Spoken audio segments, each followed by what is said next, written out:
Hello everyone. So I will give you a background of my life and how I got here. So I'm like pushing my way through as a Korean who settled down 2 months ago in Bam. I'm so happy to be here, and let's start. Oh, by the way, my name means grass field. So Chae means grass, and then Won means field. So my dad gave me a name as a grass field because I was born in a horse year. So he wanted me to run around in this grass field and do whatever I want. So he gave me this name. And then when I was 21, I went to the master and he told me, your name needs more water. So I added water to my one, and then it changed the meaning to origin, and then I chose another meaning, seeking. So now I'm seeking for origin. So that's the meaning I gave to my name, and so that you know. Yes, so let's go. So I was born in Korea, and I think this is Japan. So when I was born, my dad was doing PhD in Japan, so I only met my father when I was 4 years old. So this is when I visited him when I was 2 years old. And just like that, our family, since I was very young, we're all very independent because both my parents were working, and it's very unusual for a woman at that era to have a full-time job. So I also learned from young age to be independent. So it's actually a neighbor, our neighbor who raised me. So it's like the lady who knows everybody, like Leon. So someone like Leon in a woman version raised me. And then she would put me on her back, and then she would go all around the neighbor, and everybody would know me. And then yes, so I was going everywhere. And since young age, I ate a lot of kimchi. So my nickname was Professor Kimchi. And then, yes, this is my brother. And actually, I'm very jealous person. So I have my first memory of childhood is always observing what my brother does and try to do better. So I didn't cry eating vegetables. I didn't cry when having shots. I tried to be a good kid. And I went to a Christian kindergarten, and then my mother hated this Christian kindergarten. So the next year she sent me to Buddhist kindergarten, which I really liked. Okay. Next, please. Yes. So yes, on Christmas we always do a performance, and I was a Hawaiian girl. So yes, it's from that time. I was still in Christian church, Christian kindergarten. And then next, please. And it's my life's turning point. 2001, we all moved to US because of my dad's job. So it was really culture shock. Like now I could speak English.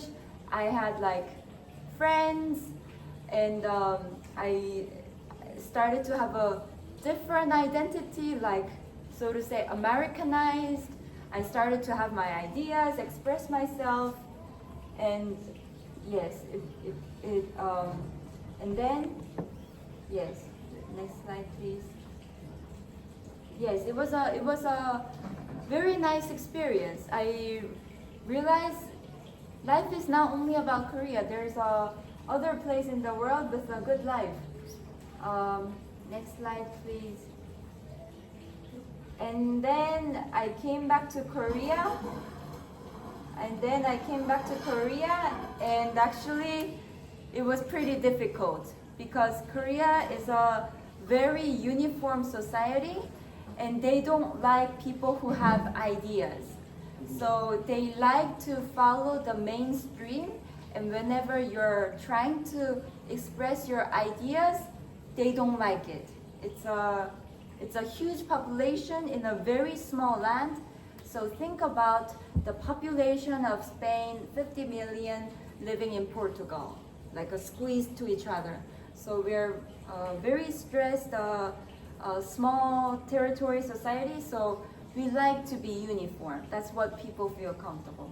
So I was standing out from the crowd, and I thought, if I want to get out of Korea, I shouldn't lose my English. So I started talking to myself English in my teenager. And then I went to university, and yes, I did an exchange program. I thought, I lived in US for 1 year and a half. Now I can go to Europe. So I applied for an exchange program in England. It was Winchester. I spent 3 months there, and then I realized that I'm a rainbow. So people shouldn't judge me only with one color, like, you should be intelligent, you should be pretty. No, it's like I realized that I have different colors, like, because I was studying, I had my first boyfriend, I did volunteering, 5 volunteering, and then every day I went to different society. So I always made sure that I go out and explore something new. And so I had self-confidence when I came back. And then the next year I volunteered in Ecuador. So actually I came back from England, and I had a self-confidence, but I kind of like, I really can't do something in Korea. And then I had a little bit of depression, and I thought I need to go somewhere really far from Korea. So Ecuador was far enough. It was 30 hours by airplane, and I like very traditional. Like and I realized it's the highest population of indigenas in South America. The first is Peru, and second is Ecuador. So I went to Ecuador, and I spent 1 year there. That's where I learned Spanish, and I made a lot of friends. And I learned a very important lesson, that I cannot do anything by myself. I always need help from people. And it was very valuable lesson. Next slide, please. And then Korea had our first woman president, Park Geun-hye. And then she thought Korean economy is too much conquered by big corporates like Samsung and LG. We need some startups. So she chose 15 young entrepreneurs in Korea, and she sent us to Israel to learn the startup nation, because Israel has a very high concentration of startups. So I went to Israel, and I was a marketing manager of a Korean startup, and as a duty, I started interviewing the Israeli startups, and while I was there, I interviewed 75 startups, and I still keep in contact. So that was the start of my journalist career. Next slide, please. And then the next year, my company said, "Hi, you're pretty good at this. And then let's see how you can survive in US."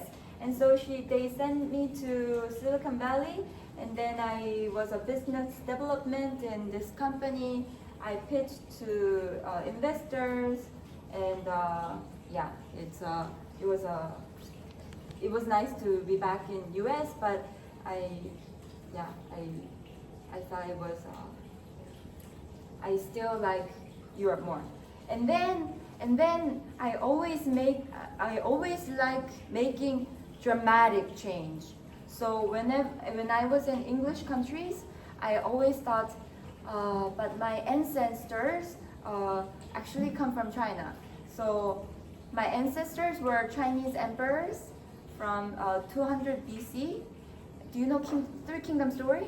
It's the most famous history and novel in China, Three Kingdoms story. And then the main character is Liu Fang, which is my ancestor. And anyways, so from young age I knew this, and so I always wanted to go to China because it's my ancestors' land, and then they moved to Korea 1,000 years ago. So I always wanted to go to China. I didn't speak the language, but anyways, I grabbed one Chinese entrepreneur who I interviewed, and I told him that I want to go to China, and he hired me. And so that's how I was hired for a Chinese media, and I worked there 3 years and a half. And it was like the highest point of my career, and I wrote a book, and yes, I still do consulting, how to enter China. Next slide, please. And then I came to a comfort zone. And I also saw kind of a glass ceiling because I was neither Chinese or English speaker. So as an English journalist, I was really in the middle, but I couldn't be the editor. So I saw this ceiling, and then I could see the pattern. Like after on my 4th year of the company, I'm like, I should do something new. I should maybe pursue my dream of world trip, and this is the year.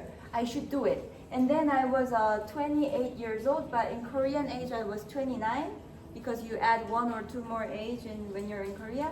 And I'm like, I should do something crazy before I become 30. And so I embarked on my cycling journey from Shanghai, and I cycled to London, and last year this book was published. And then because I started from China, everybody thinks I'm Chinese, and I didn't like that. So I brought the bike back to Incheon airport, and I cycled back home. So now I say I cycled from Seoul. Yes. Next slide, please. And then I came back to Korea, and on this trip I realized the importance of the family. So, and my family hates taking picture, unlike I do. So I assured them we need to take a picture, and my brother likes only wearing black clothes, just like Andres. So we all wore black clothes, and we also invited our cats, and this is how our almost the first family picture was taken. Next slide, please. And then I wanted to come to Europe because during my cycling trip, I had very nice memories in Europe, and so visa-wise, Germany was the most friendly country to apply. So I did the working holiday in Germany, and that's where I met Andres in the Technische University Berlin. And I was jobless. It was a very difficult time during COVID, and Andres helped me to apply for Technische University Berlin, and that's how I am in IMES. It's a master degree of innovation management, entrepreneurship, and sustainability. Yes. Next slide, please. And many of them these two came to my wedding on July. Next slide, please. Oh, and then our master program sent us to the country that we applied for on the 2nd year, and I applied for Russia because I wanted to learn Russian. And during my cycling trip, I noticed how powerful is Russian language. So I applied for Russia. I was in St. Petersburg. By the way, Medina is my flatmate in St. Petersburg for 3 hours, and we're here again. Yes.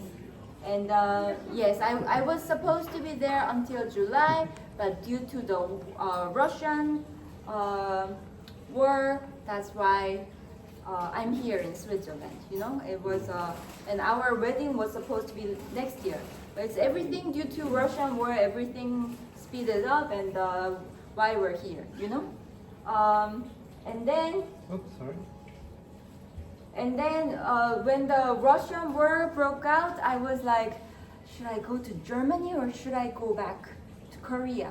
And then Andres invited me to Switzerland, and I was like, really? Because I had my perception about Switzerland, like the price was quite high, price is very high, and actually during COVID, I was actually discriminated in Basel. It was really difficult because I was in the Fastnacht in Basel, and it was canceled due to COVID, and everybody was like staring me like so bad. So I didn't have a good memory. But our stay, my visit to Switzerland in March with Andres was amazing. We even met the president, Ignacio Cassis, and then we decided, let's do this. And so 2 months ago, my parents came, and then that's how we all united. Julian and Yanika is here, and it's our family basically. Freddy is not here, but it's the family we live with.